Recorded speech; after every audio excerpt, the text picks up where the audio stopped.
IG have been that mid lane. Ironically, of course, the other two, they're from the jungle. It's the Korean duo that eat most of the bans, and they still have to find a way to carry, despite all that attention in the picks and bans from the enemy team. Shyvana going to eat a ban, though, so not the Ahri there as Lulu gets taken away by Invictus Gaming. So smart stuff here by both sides. Does leave a couple of notable picks open, and Snake will first pick Azir. And look, we're already in a flashback to EDG versus IG semi-final. Of course, in that game, it was IG first picking the Azir, and Rookie getting counterpicked by Pawns LeBlanc. What does Rookie have to counter this Azir? Because Azir, we know how strong he is. We're on patch 5.7, didn't mention that. So Azir, no sin, no changes directly, but the disengage meta is certainly there. The likes of Gragas and Azir very much in the meta. You pair Azir with the hyper carries that Crystal loves to play, and you have the start of what has been such a successful composition for Snake throughout the course of the season. So Azir, a very fearsome first pick, but what is the answer from IG? We might not find out till the last set of well, picks. It's disengage here for IG. Janna, Gragas are their first few picks, but most notably for me, Nunu left up here for Beast, and it pairs wonderfully with both Crystal and Azir's pick already. And maybe that's just a mind game from IG, just happy to pass it over, but then maybe go for a strong dueling jungle like the likes of Lee Sin. It feels like KaKAO needs to go carry mode. When he goes and chooses a champion with less pressure, it doesn't really seem to help IG. So it's definitely not been a favorite pick for him, but you're right, leaving it up and leaving a champion like Hecarim up. I mean, the interesting factor here is that Hecarim we expect to be a hot talking point tomorrow, where both Koro and Acorn have really been favoring that champion. Ironically, Flandre has 0 games played on the Hecarim. This is in 50-plus game season. Has not played that champion. You can see from the summon and spells, probably going to be a top lane Hecarim. And Zzitai is 0-2 on the champion. We weren't sure where the priority would be. Third round of picks, that's probably later than we'd expect from Hecarim, but still, this is Flandre's debut game on Hecarim in the LPL. Yeah, that's the pick that you have to think. Kalista going to join in there as well for Crystal, so strong champions there. And I guess my other fun thing about Hecarim is that Flandre, he pretty much started this problem with the Smite teleport top lane. He was doing it on Shyvana when that patch rolled around. He's the cause of all this trouble, Papa Smithy. And of course, now going to finally pick up the Hecarim as IG, Cassiopeia, Shyvana, teleport smites everywhere. Teleport smite are plenty. In the early levels, in the early trading, you definitely expect an advantage for Shyvana. First, of course, her burnout does more damage to monsters, so with smite, she'll be powering down multiple jungle camps while Hecarim uses this big mana pool to try and get the first. And just in early trades, you just get that magic damage based up. You can max the burnout first, and you should win the trades against Hecarim. But in the late game, we know what Hecarim can do against enemy AD carries. So definitely it's the early game teleport smite versus the more late game oriented teleport smite. And I wonder what Ella wants to take here. We've seen a lot of Nautilus be popular, and his Janna has been taken away from him already. So we'll see how they want to get enabled. But these will be some very strong late picks coming through for Snake. The Nunu's locked in, and the Nautilus is there as well. The comfort is really concerning for me, Pastry Time, on this Snake side. Kalista gets through. Nunu gets through. That's a 13-3 Crystal is on Kalista. 10-2 Nunu is coming through, of course. There's double synergy here for the Nunu as well, remember. You can put that Blood Boil on Crystal, but she already has very high attack speed. He's going to build the Hurricane. You can just throw it onto Azir, and you get the same amount of power. Azir scales so well with attack speed. Always natively just picks up the Stinger as well. Synergy are plenty on the Snake side. The Hecarim's something new, but definitely expect Flandre to be able to pick up a champion like that. IG have good picks, but it feels like Snake got close to a blind pick comp for them. Yeah, it really does. And we haven't seen Flandre play the Hecarim, but he has gone carry mode in games before, so can certainly play a big high-impact champion like the Hecarim. As the last pick here is actually Jinx for kids, so both teams going fairly late on their scaling. I gotta say, as an analyst, both these team comps really appeal to me. On the IG side, you've got Cassiopeia, Jinx, you've got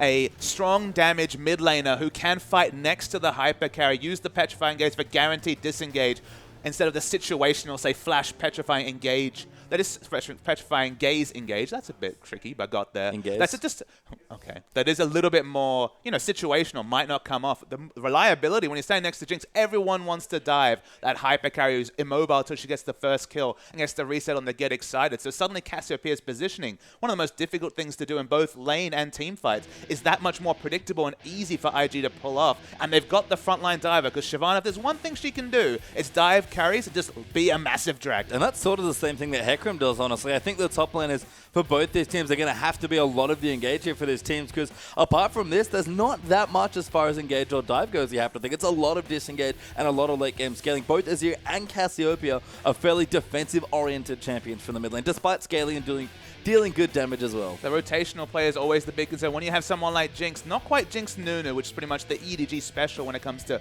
mowing down turrets in the mid game, but still we've got Jinx, who's a very good turret taker. Kalista not so much in that regard, but they have a lot of dive. They've got Nunu, Kalista.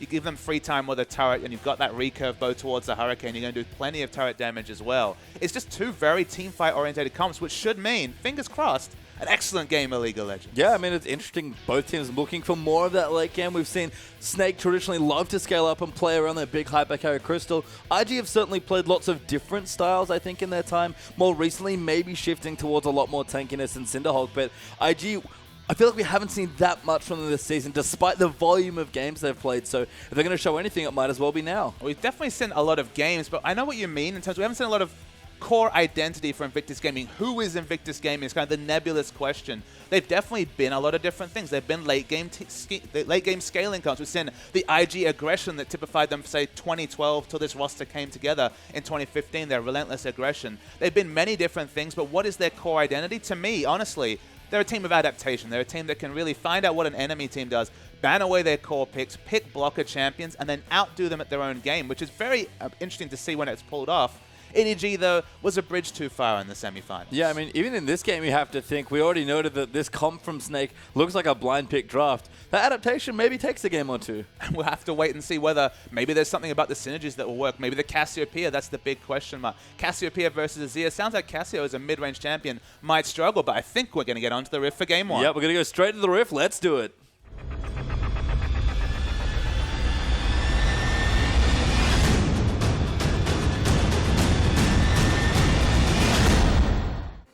And welcome onto the Rift for Game 1 here between Snake and Invictus Gaming for our LPL Playoffs third place match. Of course, the grand final just around the corner tomorrow, 4 p.m. local time. But this should be quite a lot of fun to close out these two teams' LPL season. And these two teams are playing for circuit points, but honestly, more importantly, pride after both getting swept in the semifinals. First appearance on patch 5.7 for the LPL teams. Last attempt to really show their fan groups what they're about going into that break between splits. Of course, not going to be representing their teams at MSI, but still want to send their fans home happy after a very long and arduous season. Yeah, it has been a long season as Zzitai is going to take away a camp, but we do start off with the pauses. Crystal might have a problem or two there connecting. Every 6 minutes, you're forced to fight. That's just not playing towards your win condition. It's a big, significant hole. So IG having the better Siege team might prove to be the advantage as we roll on back onto the Rift. We are back into the Rift now. As we see, we have broken out into standard lanes. So those early top laners seem to both use their teleport. So looks like to take a camp and then go head-to-head against each other. And Kid versus Crystal, this should be quite the matchup. Jinx versus Kalista. And Kalista's been a thorn in so many teams' side, you have to think. Such a strong first pick and first ban, honestly, in so many different games. So I'm curious to see what Kid does here with his counter pick. I think that, I mean, obviously we didn't get to see it on screen, but Kid just being pushed up is a big thing for Jinx, because Crystal on that Kalista actually has a surprisingly strong level 1 when it comes to either maxing the rend or the PS for lane control. If you get a level advantage against a hook champion like Nautilus who has so much initiation CC, Janna, of course, not so useful when it comes to sustain. The burst trade could have been significant. So Kid actually getting level 2 first, whether that's just from a bluff and getting to lane first or not. As BAKA, it's getting feisty already. Yeah, very nice presence. Didn't get the Raptor, but does get the ward. Knows the KaKAO now is fairly low. That might prompt Nunu to go invade, but no, he's gone back in. So they're going to pick up some early items. This Rookie going to get some transition damage there. Very big. He's coming through there from the Twin Fangs, but BAKA gets away to safety, does not yet burn the heal. It looks like he might have had just enough mana for 2 more Twin Fangs, and thus it suggests that if he had Ignite, might have been potential to kill secure. As KaKAO finds the jungle just a little bit too tough at the moment. Playing very risky, but does clear the Krug, so we'll get level 3 and go back. Beast already level 3, of course, very safe on the Nunu, so has his Stalker's Blade finished up already. So just talking about this mid lane matchup, the poke trade's definitely going to be an advantage of BAKA. That's why I said Rookie might struggle in that Cassiopeia is a bit like Cassiopeia is a bit like Lissandra in that she's more of a medium to short-range mage, but the all-in trade's always going to go on the advantage of Rookie. You can see Rookie trying to push BAKA towards Nunu. in this case, actually opened up distance, might have spotted him through a ward, so safe anyway. There's a ward right at the top there, so did spot Beast in there. So they'll just instead try and push the wave up. Beast going to help a little bit by slapping away some of the minions down, but BAKA just wants to open up a little bit of space. We look back down. Already actually an early advantage there for Kids, so we wondered about the push in Jinx. Having lane control early on seems to help out here. I mean, it's not just the Jinx versus Kalista that we have to talk about. It's the fact that Nautilus and melee champions are so much better when they have when you're pushing in aggressively. When you're defensive, you can just look at the Nautilus. He's just walking around, getting relic shield procs, and just soaking damage. That's all he can really provide in this overextended situation. So it's just the fact that this duo lane was able to push up. Janna has a ranged auto attack.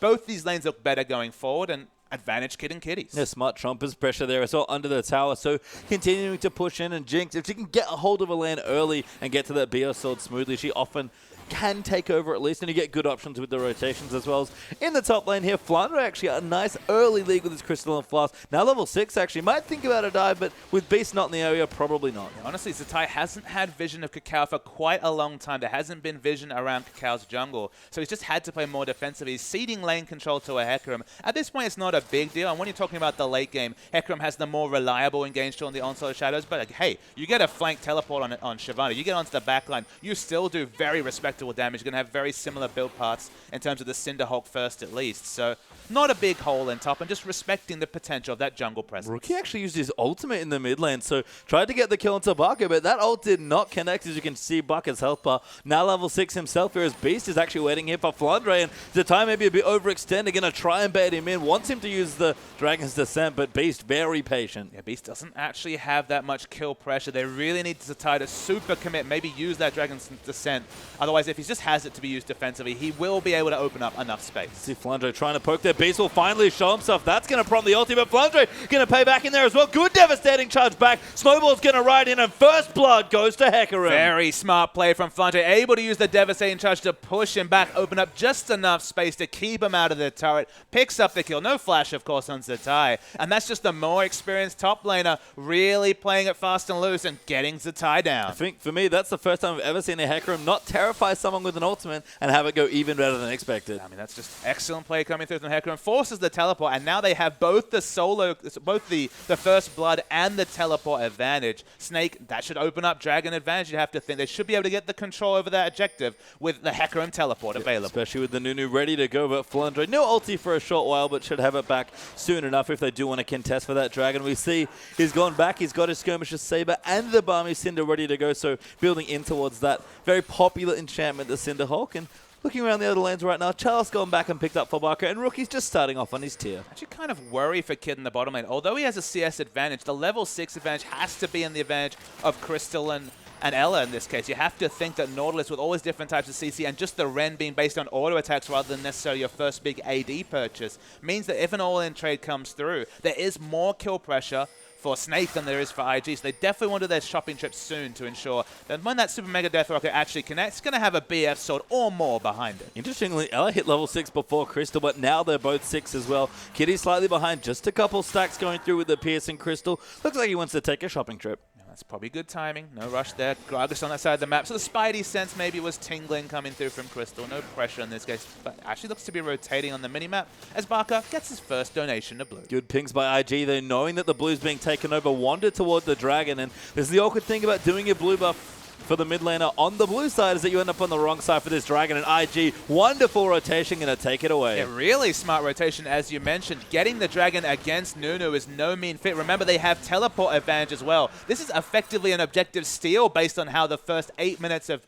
played out, and again, it's just savvy play from KaKAO and Rookie, you'd have to think. And it's just the first Dragon, but snowballing up towards the second, and of course, eventually the 5th is a big deal for both these teams. So first early advantage as far as objectives go does go to Invictus Gaming. If we've learned one thing about the LPL this season, is that these objectives can definitely escalate quickly. So they've got the first one. They haven't been able to use the strategic advantage. They put so much time and pressure in top to build up, and they take down that Dragon. So now we see Beast going for a bit of counter jungling, and KaKAO's feeling feisty. He is going to check it though, and the red buff will not get taken away. He actually does wrap all the way back around, but KaKAO's going to be able to pick it up instead. A Sightstone though for Beast means he does get good deep wards down. You can see them just flanking the red side of IG's jungle. An amusing thing coming to the jungle matchup that we saw there as KaKAO and beast met in the jungle is that KaKAO, although is not quite Nunu when it comes to taking the dragon, he has the Drunken Rage. It's been increased in cap to 300 damage. He has surprisingly good, consistent dragon damage. So while his secure is not the same as Nunu's, it's similar in terms of speed. And curiously,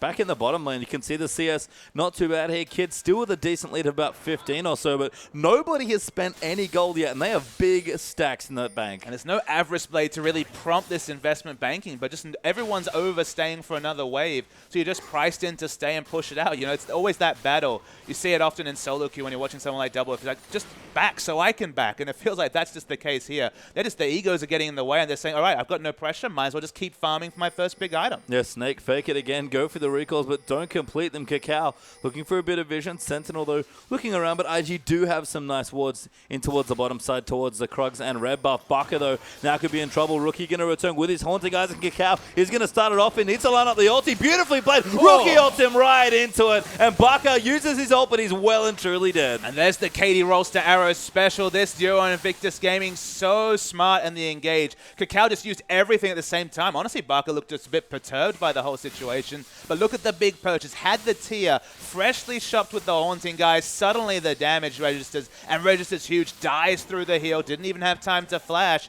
and now this lane starts to swing towards Cassiopeia, and we expect even more defensive positioning coming through from the Athene's completed Azir. We've got a roam coming through now as well, down into the bottom side. KaKAO not going to quite get spotted by the Sentinel. Might have to use the Fate's Call here to save Ella. Won't use it quite yet. Nautilus pretty tanky, but Crystal have to think he wants to go in. The teleport actually coming through. They might chuck him back in. They're doing to KaKAO, and Flandre trying to line up the ulti. Depth charge there onto Rookie. Kitties is down as well. KaKAO getting low, will get sniped by Crystal. Super Mega Death Rocket does do some AoE damage, but it's 3v4 right now as the tires come down as well. He's actually getting kited back. Flandre will die to Kid, but it's a 1-for-1 trade. Yeah, Zzitai tried to hold on to the Dragon's Descent, hoping to get another kill, because without Flash, without Onslaught of Shadows, Flandre was definitely dead. Snake trying to answer this all with some pushing in the mid lane. Remember, Beast and BAKA have a lot of synergy when it comes to the Blood Boy really powering up his kit. So they get a little bit of damage getting done, but definitely a trade towards Invictus Gaming in that regard. Good room there by IG, and the gold all square right now. So that one dragon up, a big deal already in the early stages of this game.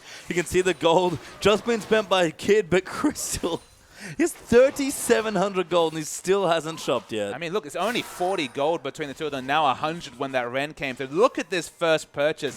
BF Sword, Pickaxe, and an Avarice Blade. I mean, look, he's already seen plenty of banking coming through in the 12 minutes. You can't help but forgive him for picking up an Avarice Blade in what has been a very passive farming bottom lane. And Crystal now with a Bloodthirster straight up as well, plus some boots of speed. A lot of power. Yeah, lots of power there for Kalista, and we've started seeing the shift away from that Hurricanes first. I mean, the Bloodthirster gives you that much more lane control. You have that sustain option. As a champion that does all of their damage in 550 range or less, just auto-attacking to get the Ren damage. Okay, you don't have the Ren set potential necessarily in a team fight. Oh, I mean, you do, but just not quite as fearsome when you don't have the attack speed. But it's a lot more lane control, and honestly, a lot more one-item power coming through compared to what Kid has. But don't mistake that. There's always the potential of the big Super Mega Death Rocket kill. You just have to think the offensive options squarely in the advantage in terms of a 2v2 for Snake. And good steal there by Ella. Actually takes the Scuttle Crab away from Invictus Gaming's bottom lane, so a bit of well-deserved extra gold there as well. As we might see fireworks now on the bottom side, especially if there are more people that want to visit. And look, they went for the flexible purchase. I'm surprised to see both of these supports pick up Moby Boots. Obviously, they were going to come in eventually, but they've been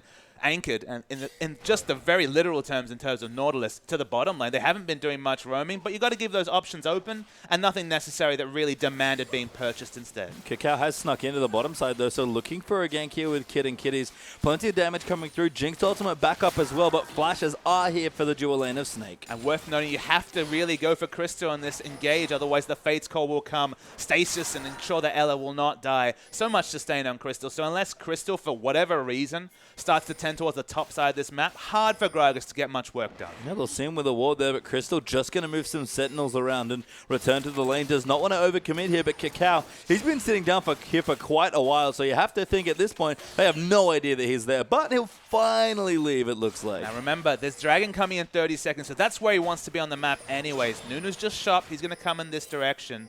IG just trying to get as much vision as possible. We already said that this is the big win condition. KaKAO looking for an engage, but Risky. Yeah, Elarita Chomper there actually goes back in onto Kick Crystal, trying to find some damage. Good Fate's Call there to dodge the Super Mega Death Rocket, and Nautilus will Fate's Call his way out to safety. So Fate's Call's not available. They don't have teleport in their top laner. Nunu can look for a cheeky steal, but so far Dragon Troll's squarely with IG. Good timing, no, from base comes down to stop KaKAO from diving that Nautilus. Ella chugging a couple potions, teleports not available like you mentioned. So Snake, if they want to fight for this second dragon, and they should, it's going to be a 4v4. And honestly, the only way to get on top of this Cassiopeia in such a situation where you don't have wards is some sort of miracle Fate's Call into Nautilus ultimate. Fate's Call not available, teleport not available. The freest dragon of your life for Invictus Gaming. Sentinel comes too late, and that's a second dragon there for IG. So BAKA couldn't come, anchored to that lane, pushed up by the Cassio. Flandre didn't have time to walk down, and we talked about the power of Jinx in these neutral situations, objectives, whether they be turrets or dragons. She's good at taking both of them. And now you feel like Snake are really going to have to start getting some ward supremacy as we move into mid to late. Although their engage is not strong, you can definitely see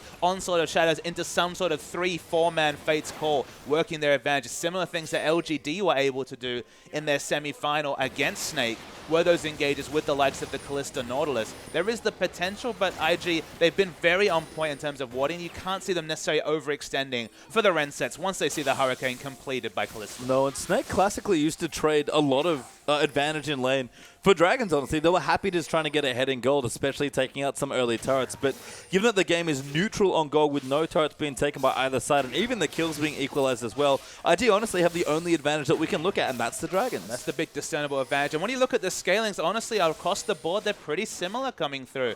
Although BAKA with Blood Boil especially probably is going to outscale the Cassiopeia in terms of damage. Crystal probably not going to necessarily need that Blood Boil as we come into the late game. And he powers on attack speed items, which he's always been wont to do. For example, his Cogmore build. Not really a big fan of Infinity Edge, Static Shift, Phantom Dancer, all those sort of attack speed based items. So Kalista naturally will build herself towards 2.5 attack speed. This is a lot about setting up BAKA, who's fallen down, but is keeping competitive in the mid lane. Yeah, Stinger back now as well. CS difference not too bad as Zzitai will return here as well. Home guard boots for both of the top laners actually, and no big damage items coming through after the Cinder Hulks have been completed. It's a Giant's Belt for Zzitai and a Glacial Shroud there for Flandre. So Zzitai picking up the home guard boots might surprise you, but honestly his engages in this game will be much similar to Hecarim's. Hecarim's done best when you have a flanking ward placed behind the enemy and you just get Shyvana to use that Dragon Descent to position everyone into your team. That's what they're going to be looking for, so watch for the deep vision from both teams, especially around Dragon, which is going to be the major objective for the next 12, 13 minutes of the game. Wards around there will be priceless. And KaKAO actually does go in, but B's going to get knocked back into the team. It's challenged there as well by Zzitai. Dragons are set moving back as he flashes in, and Flandre now going to come in. Azir, doing good damage as Ella has also ridden in as well. Flandre not quite pulling the trigger on the ulti. Does finally go in, gets onto Rookie. They fear him back. Beast pops his ulti, and it's still an absolutely massive fight. Good ult though, moves Zzitai maybe a bit too far away. Flandre will go down as Cassiopeia's damage in the situation far too high, and Rookie, good mana pull, keeps chasing but cannot get anyone else. Super awkward fight. No consistent damage because both AD carries weren't there. The only consistent damage, though, honestly, was Rookie on the Cassiopeia. They pick up the one kill, but honestly a misfire on both sides just because the positioning method, there was just so low damage between those two. I mean, BAKA no slouch on the Azir, maybe wants a couple more items, but just couldn't get into position. And when you're fighting into a Cassiopeia, that's exactly what she wants from you. And that's the thing, Azir's not immovable, but he needs to set up a locus control, put down some soldiers, and force you to respect and dive. But with no AD carries to dive, people were just disengaging defensively from the Sand Soldier. Snake, though, they pick up the objective. Taking out the outer turret should help getting those flanking wards we've spent so much time discussing. Yeah, it's the first turret of the game, interestingly enough, so a little bit slow as far as turrets being taken down. No Jinx fast push coming through just yet, but Infinity Edge completed for Kid. A Zeal actually done for Crystal here, so the Hurricane may be being abandoned for now. He looks on the enemy team here, does Crystal, and realizes he needs a way to kill Zzitai and KaKAO. Those are the people who are going to be getting in his face. You go for that Ren set build. Okay, you get the dream-like 4-man Fate's Call, and you just mow people down. But in a more reliable sense, probably a Static Shiv or maybe the Phantom Dancer is the right way to go. Shiv gives you a bit of AoE options. Phantom Dancer really helps you in killing Zzitai.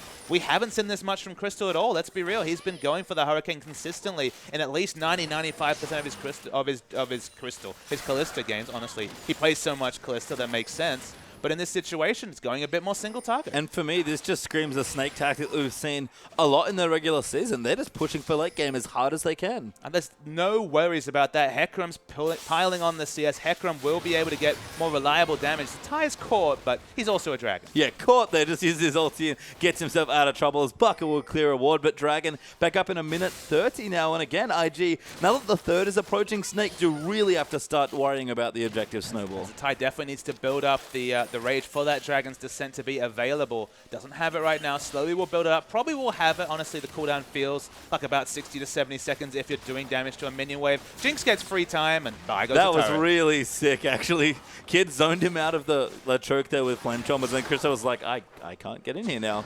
And couldn't do anything as KaKAO moves in onto Ella. Crystal, though, going to hop away. Beast comes in as well as Kitties gets hooked away. Death Charge will get used. Janna looking to fall down here. The Fate's Call not used quite yet. Actually, they can re-engage with it if they want. Crystal runs into a Chomper, though. Beast trying to chase him, but he is very slowed by the cast because he'll keep running in. Maybe find the snowball, but KaKAO pretty sticky at this stage on the Gragas. And look, IG were trying to be really savvy and prep for the Dragon a minute out. They were just hoping to get a pick, then be able to get ward supremacy and ensure, nail on that third Dragon.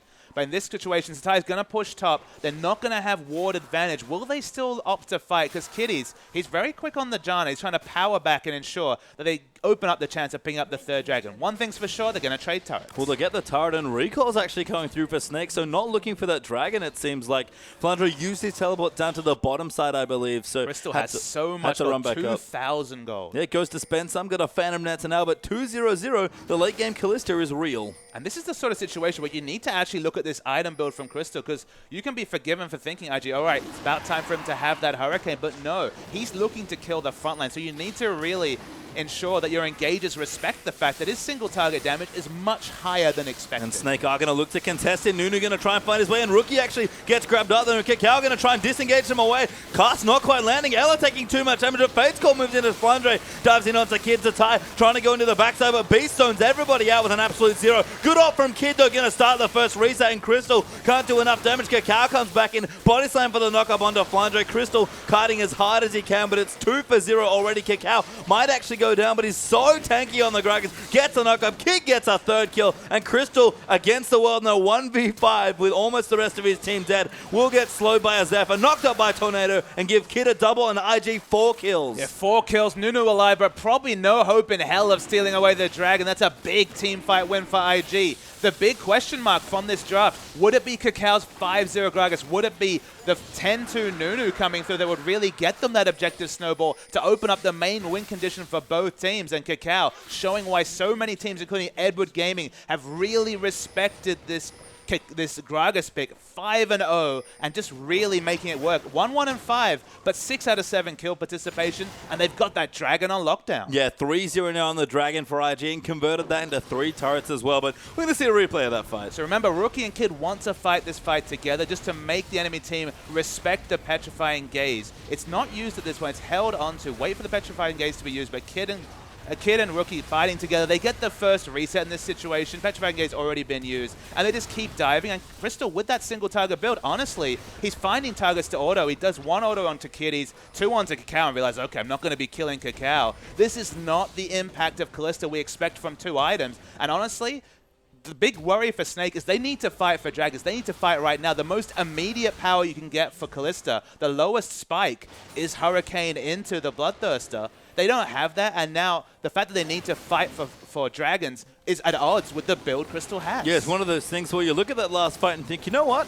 Hurricane actually would have been really good there. And look, if you had the Dragon on lockdown, go for the single target build and be a single target focus in the late game with the objectives to really justify it. But when you're fighting for objectives, you need as much power as possible. Man, it's the reason why Rumble's so good. He can build 2 magic penetration items and then fight for objectives. With this build, Kalista just gets zoned out of the fight. Well, Snake now very much committed to the late game at this stage, but IG with the 5th Dragon rolling in now in 12 minutes time or so. That's not very far away, just under 35 minutes or so. Invictus Gaming with a 4,000 gold in and looking to continue their objective snowball. Last Whisper done there for Kid. Hasn't even finished his static shiv yet. yet. That's how confident he feels right now. Rookie's got his Distortion upgrade and the Seraph's Embrace completed as well. Maybe even working for a Rylai's now with that Giant Spell in his inventory. And Flandre, sure, he's fighting Zzitai just fine here, but he needs more CS than this point. He doesn't even have damage on him yet. He's full tank after Cinderhold. That's another big issue is he doesn't have the burst. He's looking to stick around. So, okay, let's think of a different scenario. You look down this lineup. Kalista actually has the Hurricane. Flandre's job isn't as much burst, it's just soaking up damage while Kalista gets the Ren sets going. But now with a single target build, he needs to be a damage threat because it feels like Kalista can't be that damage threat. So I feel like the build's definitely not in harmony here between Flandre and Crystal. In the late game, absolutely they might work out, but the late game, we're talking about 4 or 5 dragons piling onto IG. That's the big concern for me. And Kid, I think, has been savvy to go for the Last Whisper second. Already has the static shift now, so it's a moot point. But honestly, it's about that first kill, getting the reset on the Get Excited, because the Emperor's Divide is going to come eventually. Oh, KaKAO. Gets the blue buff. But to get past the Emperor's Divide, to get past the disengage, what better way than getting excited on Jinx? Yeah, and you saw actually Elo dying there to the rocket actually caused some of the problems there in that last team fight. So IG now complete control of the map, it looks like, in Snake's wards. They've been pushed very far back into their own jungle. To be fair, they are warding well, both defensively and with some neutral wards toward the Baron as well. But Beast hasn't even finished his Aegis yet, and this is the man that on Nunu loves to get his team snowballing, both literally and figuratively. The big issue is that Nunu's been basically a footnote in this game. Nunu's best job is at pushing turrets and taking down dragons, and honestly hasn't really been proficient in doing either. They're doing fine, they're competitive in turrets 2 to 3, but the dragon especially. It was all undone by the savvy taking a dragon and swapping it for the enemy blue buff. They had an exact timer on blue, knew they were on that side of the map, took down the first dragon, and it's looked great from there for Invictus Gaming. Yeah, Rookie's even started a bit of split push as he shoves the wave down bottom towards that turret as well. Mikhail's completed for Kitties. Going to mean Kid on the immobile Jinx, even safer with their 3 big carry items. Warmog's done now for Zzitai. He's got 4,000 health already, plus a Randuin's as well. And Crystal going to try and kill him, but good luck. Yeah, it's depressing, to be honest. It could have been either item. It could have been the Hurricane or the Phantom Dancer, and the result will be the same. Maybe the Last Whisper will give us more information to really start to respect or gain more of an opinion on this single target damage. Bloodthirster, of course, is no IE when it comes to modifying with crit. Needs the Last Whisper to try to tickle the Randuin's Warmog Cinderhawk. How much synergy is there between those 3 items for Zzitai? A lot, and you can tell just by the massive health pool that he's feeling very comfortable now on the big tank Shyvana. We can see BAKA might be moving in for a Luden Zeko. That'd be quite curious. Seen a lot of mid laners in the LPL seem to favor that item, but Rookie rotating from lane to lane, trying to get to level 6, and IG, everything calm before that dragon back up in about 1:15. You can just see the confidence of IG at dealing with the likes of Crystal. KaKAO's just gone full magic resist. He's not respecting the physical damage at all. If it was the Hurricane build, you would have thought that at least a Warden's Mail would have come through at this point. But it's happy to just pick up the lock. It's got the Ninja Tabby now, and honestly, that's probably going to do enough work given his health pool. It is indeed. I mean, Flandre now with his Frozen Hearts looking good. Last Whisper will be coming through for Crystal, so Zzitai, who's pretty much going to try and dive Kalista at every single fight, will have a bit more of a chance in that situation. Crystal actually trying to pick up a bit of AoE farm here, and just again take some more turrets, give his team a little bit more gold, but Zzitai will push this out very quickly, and Crystal probably has to give this up. Honestly, yep. Crystal is desperately trying to find another 300 gold in the next 40 seconds to take Dragon. He needs gold desperately, needs a Last Whisper to be relevant in this 4th Dragon fight. Needs that turret, but BAKA's already dead there in the mid lane as Kid gets a reset. Here comes there. Jinx. Yeah, is going to come through. Jinx just taking out this turret, and no Nunu required here for this one. Janna just enough, especially with 3 damage items. Feels like Snake, honestly. They fell down quite easily in that semi-final. So far, this has been all IG this game. Snake, Flandre looking for a desperate engage, but there's 4 members of IG. Yeah, Crystal trying to come back, and Ella's getting harassed out of the top side by Zzitai, who still has his teleport. KaKAO face taking the turret. Kid is going to take it away here. Turret's going to go down. Trompers do land. Flandre in trouble, gets knocked back and taken out. Can't even ulti out to safety. Ella now getting dove there by Zzitai, and the inhibitor will fall down. Rookie flashing in for an ultimate. Finds himself onto Crystal, who jukes the Q, but can't juke the Twin Fangs.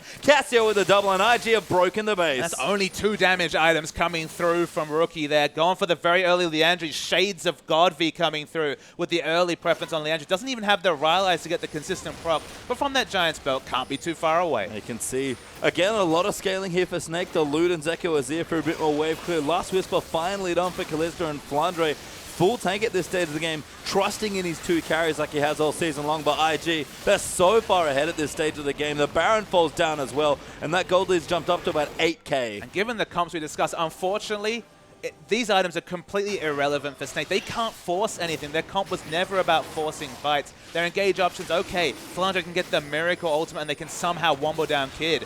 Wow, that was actually pretty damn close from Kid with the speculative use of the Super Mega Death Rocket. Zzitai's coming around. He's used his teleport, but Emperor's Divide at some point. Yeah, he's been denied there, unfortunately. Can't drag his descent over that wall, so we'll just have to stick with maybe rotating down to the bottom side instead, as Crystal will take her towards the tie-in way, but finds a Sentinel, and we'll just continue trying applying pressure to the bottom half. So we'll take a red buff in this situation. IG just have all the advantages piled up. Okay, the 5th Dragon is a little bit further away, but honestly doesn't look like a necessary win condition. The tutorial victory is looking to start happening here, and all Hecarim can do here, all Flandre can do is try and get that first outer turret top and swap it for an inner turret in the bottom. Well, the swap is indeed going to happen. Maybe as Zzitai is actually going to rescue it here. Tower goes down to the bottom side, though. Kid on the Jinx with an extra BF sword especially is ripping through turrets at this stage, and KaKAO just single-handedly zoning everybody off. Even if they wanted to dive, he could just Gragas ult them away. This is Snake's last opportunity. They have teleport on Flandre. He's just porting back, looking for the home guard. Honestly, he has to respect his turret being pushed down. You thought maybe the world's best Hecarim flank teleport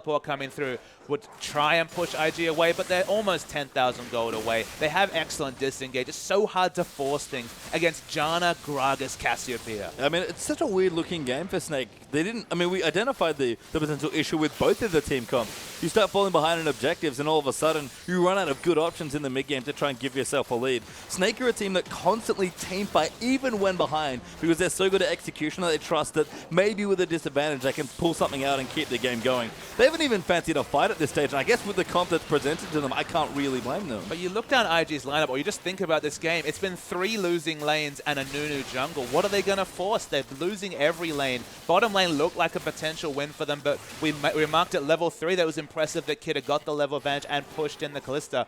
Kept overextended, and Beast couldn't get any work done. It's not the Jarvan that he was defaulting to at the start of the season. Honestly, the Jarvan, even on this patch, might have been a little bit better in terms of, it would have been better in terms of forcing, maybe not necessarily fitting the comp. They're going to go for the engage, but I don't know how much work's going to get done. Flandre gets both carries there, but there's no follow-up available. Pretty tanky on the horse, but damage coming in, gets stunned into the wall. Jinx doing good work, but Kid gets grabbed away. Janna, though, will move in for the reset with the ulti, and nobody dead, but key cooldowns used by both sides. Exactly, but that's the big engage cooldown down now. Maybe you can look for the teleport to Mega Death Rocket. Trying, but does not hit. Flandre gets back to safety, but Zzitai, meanwhile on the bottom side, is just happily pushing the turret. Is he interested in Flandre's damage? It's got no Trinity Force there, so no. No, I mean, the turret actually doing a lot of work, forces him back, but Kid will get the turret in the bottom side now. Going to work on this second inhibitor as a possible third could come through as well. It doesn't quite fall down. BAKA actually keeping them at bay on the Azir for now, but IG constricting Snake to their base at this stage. They have complete control of the Rift. That's the issue when it comes to engage, which is what Snake desperately need to do, watching their inhibitors and inhibitor turrets fall down. They've got one option. They've got the ultimate or maybe the teleport home guard coming through from Flandre. That was burnt, so no need to respect anything coming through from Snake. They made use. They had to use the Monsoon and Gragas. You'd have to say the explosive cask, but they'll have those cooldowns available again. And the question will be, when will this game end for Snake? Because I just can't see them getting back into it. Well, they're trying here. Flandre with a fade. Finally going to build in towards his Trinity Force, but it might be too little too late here on the build. Crystal with a BF sword going to work in for it. You have to think the Infinity Edge. Yeah, Ryla's completed there for Cassio. 4 items done there for Kid. I mean, the gold lead already at 10,000 up for IG. Snake's items, okay, they look fine, but IG have already completed their extras. So we're moving into a pause. I was actually noting it looked like Cassio was going to take this bottom lane farm. Actually a better choice than Shyvana. If Shyvana has teleport up, send her top. Because the one thing you can say, Hecarim can't split push against the Cassio just because she has to respect the slows and the consistent damage coming through. It's got the Leandri's Torment, got the Rylai's. No flash means that you have to use the Onslaught of Shadows defensively to get away when he's overextended against a Rylai with a Cassio with Rylai's. And that situation, it blows their only engage option. So 1-3-1 is the potential here. I guess they can just look for the 5-man group. We're waiting for objectives that are easier for them to fight over, like the Dragon and Baron, which are a couple of minutes away. I'm just talking about all the things IG can do. Snake, they're just looking for a mistake, to be honest. Yeah, I mean, Flandre hit an ulti onto 2 people, but he, isn't strong enough by himself to take somebody out of the fight like the Jinx, for example. Who's diving with him? Exactly, that's the other issue. I mean, no one actually in this comp, even if they were tanky enough, they're all about setting up for a flank and getting some kills and then kiting back with their disengage to try and get kills. But That's the enemy team's plan as well, and unfortunately IG got ahead in objective despite the Nunu there for Beast over on Snake's side. And again, we kind of mentioned it, the team that got ahead in objectives was probably going to run away with the game, and at this stage, about 32.5 minutes in, that's exactly what's happened. It's exciting to me to see IG morphing into this. I mean, morph is the right word, just basically looking at an enemy team's identity and doing their game plan better. That's a crazy thing to think, but that's what IG have become. Yeah, Zzitai down the bottom. That's 5,000 health already, I believe, on the Shyvana. So lots of health buzz there coming through with now a Spirit Visage completed in there as well, working on a 5th armor item, it seems like. Possibly a Thornmail just to make Crystal's life even worse than it might already be. Doing his best Mundo impression with lots of AoE damage, but a lot like Burning Agony and a million health coming through. Yeah, actually a million coming in there as Crystal will clear out what waves he can here with that Hurricane. It's a little trickier, but he's still a fairly good offensive wave clearer on the Kalista. Kid now actually split pushing on the top side, but does give it up. And Snake, they're trying to force a fight, but Zzitai, he's in the bottom, just causing trouble. It's a bit depressing when you see Jinx hopelessly split from a team and no real engage options onto the 3-man mid unit. Have to respect Janna, Gragas, Cassiopeia with disengage aplenty between the 3 of them. Jinx will keep pushing in. They'll have all their mini waves pushed in, and honestly, something has to give for Snake. Yeah, IT just running Snake around the map at this point. They do have their inhibitors back up, so haven't lost one yet, but KaKAO diving in perhaps a bit too aggressive, but fairly tanky right now on the Gragas. Is Zzitai even tankier there as well. Absolutely. They're getting cute, but they can afford to with their big health bars, waiting for any sort of potential engage to come through from Snake. But I mean, you just have to feel they're going to get the minion waves in the positions they want and then force down this base. I mean, Snake will try and settle as long as they can. They're quite good at dragging games out, but this will be a tough spot to do it from here.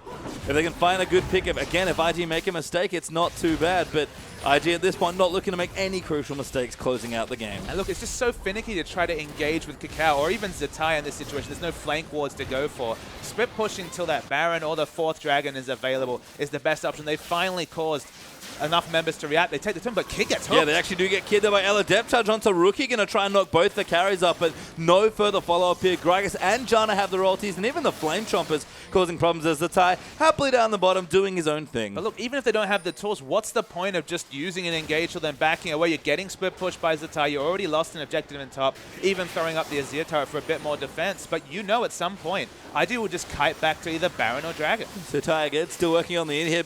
This middle inhib, though, getting low, does fall down to Kid. Ella looking for an engage as Bucky gets chunked out. Rookie wants it so bad, but not going to quite dive in. Flandre moving through. Beast taking a snowball in. Everybody getting knocked back, but Flandre now separated for his team. But Crystal coming in, gets the first kill onto Kid. Flandre still chasing out Kitties as they need to kill Rookie as well. Crystal coming back into Ty, gets pushed out by BAKA. Crystal trying to do the damage. Beast channels his ulti to Ty, getting low there. Might actually die. Does get rendered and taken out. Crystal now the next target, but Rookie doing so much damage. Gets snared up by the Nautilus, but does get the trade. KaKAO will get chased in. It's a 5-for-2 in the end, and Snake somehow defends. Snake finally caught onto Kid. It was poor positioning coming through from Kid. He died first, and so did IG's hopes of winning that fight, even though Rookie was putting out a lot of consistent damage. You see pings coming onto Baron. It spawns in a couple of seconds, but with no Kalista, it's going to be a slow Baron. Yeah, no Nunu either. It's a little risky here, but Ella and BAKA might just have a mission in mind here. It is back up. They are going to run towards it. Yep, they are going to start it away. This will be quite the 3-man Baron. They have Hecarim, who will do decent, consistent damage, but of course it's just Phage and a Sheen. They have one smite available. It's coming down fast. We don't necessarily respect all the damage coming through from BAKA. They'll keep pushing it down. They should take this objective, though. The super mega death are good. No, Rocket coming through. Not going to kill Ella, thankfully, as he shields himself back up. And Flandre didn't even have his smite to use, actually, and Azir will take it down. So that's still a massive win if you pile it all together. Of course, the Baron buff minions will repel the 1-3-1 split we saw coming through from IG. IG push towards another win condition, though, with their 5th Dragon. They can't look forward. They can't afford to be a bit so lax with their positioning, you'd have to say. This far too overextended with Kid. Should always be next to Rookie with a couple of tanks in front of him. Even the explosive Cask and Janna wasn't enough disengage to stop the pick coming on to Kid.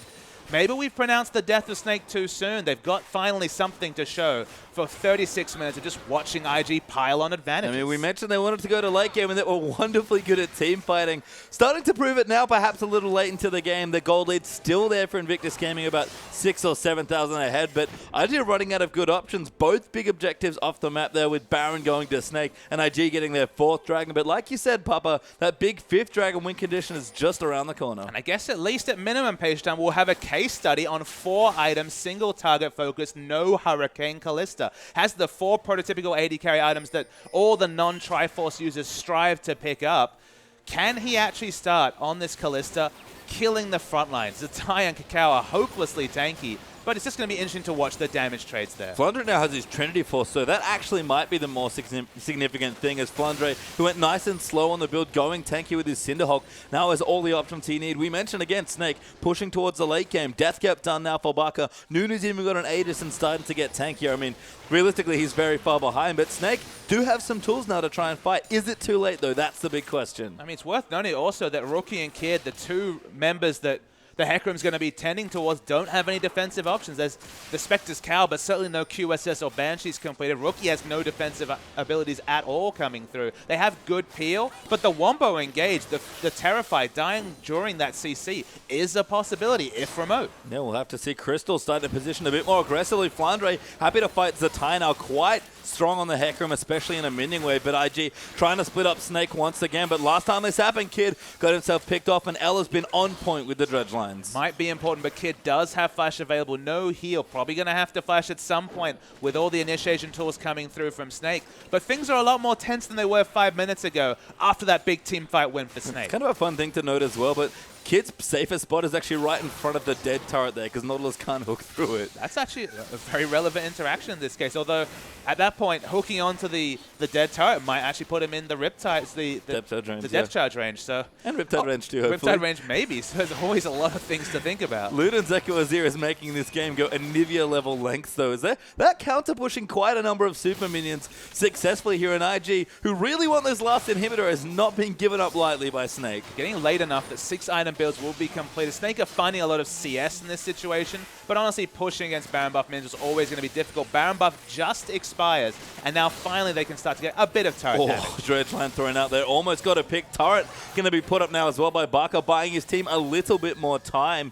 I mean, it's actually pretty annoying. IG have to wait for their minion wave without Baron buff, and Crystal starting to hop around the other side, clearing out the minions in the mid lane. And remember, they've got all the pressure on the map, though, so at some point they'll be able to disengage and move towards the 5th dragon. Unless Snake look for a fight, single target damage coming down to KaKAO, but certainly still very tanky. Pretty good there on the Kalista, actually. You can see the build looking good in those sort of single target situations. Flandre, though, going to get poked out a bit now. A little bit low. Kid did not use his ultimate. It's just a rocket as Flandre going to dive straight in onto the back, trying to get Rookie out of the way. The first kill might come through. BAKA moves KaKAO back in, and Crystal needs to find people to auto beast, taking up so many hits though, and BAKA looking low as well. Crystal needs to do more work, but a double kill through there for Jinx. KaKAO going to make it 3. Flandre will fall as well, and it was a very strong last hurrah, but IG completely breaks Snake. Yeah, credit to Snake. They noticed that Zzitai would have to use teleport to come into the fight, so it was a 5v4 for those 3-second channels of the teleport, but it's not enough. Surrender actually comes through before they can finish the game. IG played really well. Credit to Snake. They showed that fighting spirit that they've shown all split long. But IG, they're 1-up and they're looking confident going into this series. And I feel like we've said this so many times after Snake games, but if this team never fell behind in the early game, they'd be one of the world's best teams, because late game, big 5v5 fights, that's where they thrive. And honestly, the surrender count is probably a relevant statistic. It feels like we've seen multiple games where Kalista gets rolling for Crystal and the surrender votes, the likes of Vici Gaming even surrendering at 20, 24 minutes into the game. But this Snake team, they never surrender, they never give up, especially in a situation like this where they realize the engage, it's not high for us, it's not high for them either. There was always that hope that the Wombo engage from the Hecarim could win them a fight. There was, but a strong lead there from IG, and they pushed themselves over the edge at the very last second, but that's only 1 game out of 5. We have a